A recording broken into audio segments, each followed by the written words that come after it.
Leo hii mukienda hapa kwa polling station mupate sura ya William Ruto na kondo, mutapigana ni kura? Mutapigana ni kura? Hebu tuone watu wa kondo. A president who once sold chickens in Sugoi, now allegedly spending 70 billion Kenyan shillings on private jets and campaign choppers.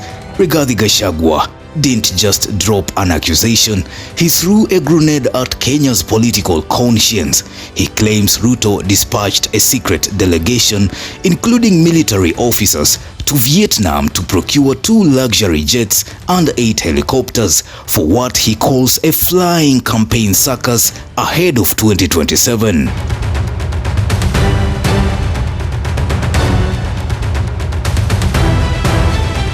And the irony? In just 3 years, the humble hustler who preached simplicity now ranks among the world's top 10 richest presidents, up there with Donald Trump, Putin, and the oil kings. This is a story of how power, once earned through humility, is now flying at Mach speed toward extravagance. Forget GDP growth. The only thing moving at Mach speed in Kenya seems to be Ruto's bank balance. It's now time for us to elevate our country to the next level. At a church service in Nyeri County, Gachagua stood before the congregation and dropped what sounded like a corruption sermon wrapped in scripture. He said, quote, "Hospitals have no medicine, children are out of school, farmers are rotting with unsold produce, yet State House is buying jets for campaigns." William Ruto has sent a team to Vietnam of officers from the military and from the office of the president to purchase 2 executive jets and 8 helicopters at a cost of more than 70 billion Kenya shillings. When our children are at home, when hospitals have no medicine. SHA is a scam. William Ruto and Aden Duale have purchased their own machines. They have put in every hospital in Kenya. And SHA is paying them 90% of the fees and giving only 10% to the hospitals. SHA is the greatest scheme and fraud to have ever happened in the Republic of Kenya. The crowd gasped, the media scrambled, and social media erupted. Within hours, hashtags like #jets of shame and flying circus were trending. Gachagua's attack was sharp, but it landed. Because the message wasn't just about jets, it was about betrayal.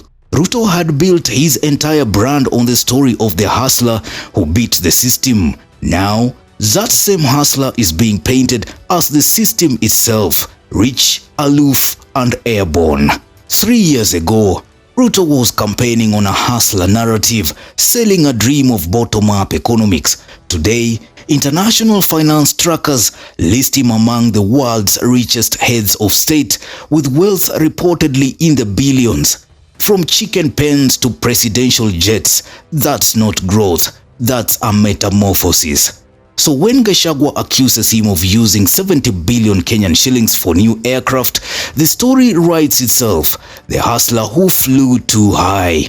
These aren't defense assets, these are campaign tools designed for cross-country political blizzes, media optics, and quick landings in counties that still lack paved roads. A flying campaign circus, Gachagua called it, and honestly, it's hard to argue with that imagery. Ruto thinks we are fools. We are not. Sisi ni watu werevu. Tunakuonea 18.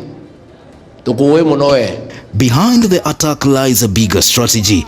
Gachagua isn't just angry, he's engineering rebellion. Since his impeachment in 2024, he has positioned himself as the guardian of Mount Kenya's conscience, warning his people that Ruto's government has abandoned the ordinary Kenyan. And the numbers back his outrage. 70 billion Kenyan shillings could buy medicine for every public hospital for 5 years. It could pay teachers delayed salaries. It could fix roads Ruto's jets will fly over.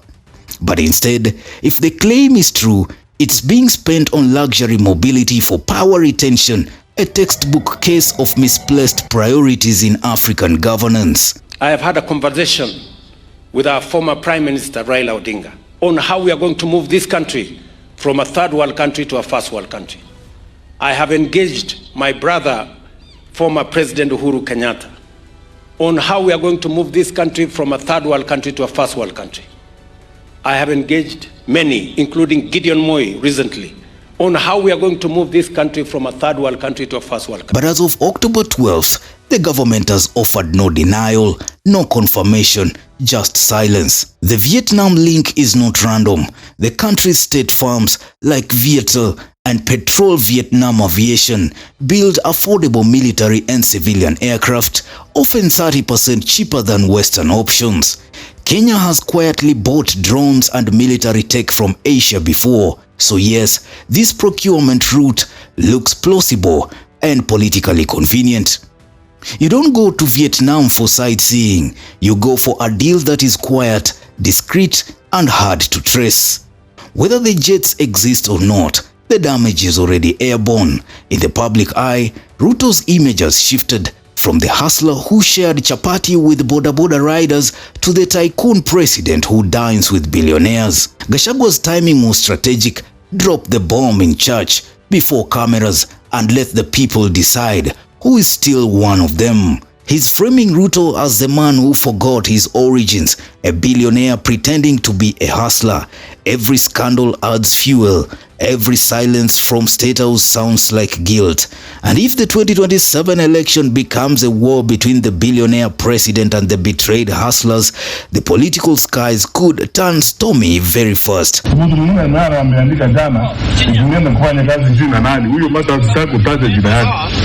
Kufanya kazi mimi siwezi kufanya kazi na hao watu. I know them very well and I know the stuff they are made of. Ni watu ambao you can't work with them. Their attitude towards public service and public resources is one you can't tolerate. Ndio mnaona nchi yetu hii, Mheshimiwa Munyi ameuliza ni kitu gani kinafanyika? What is working in this country? There's only one thing that is working. Looting the country. Hiyo ndio kazi inafanyika. Wizi.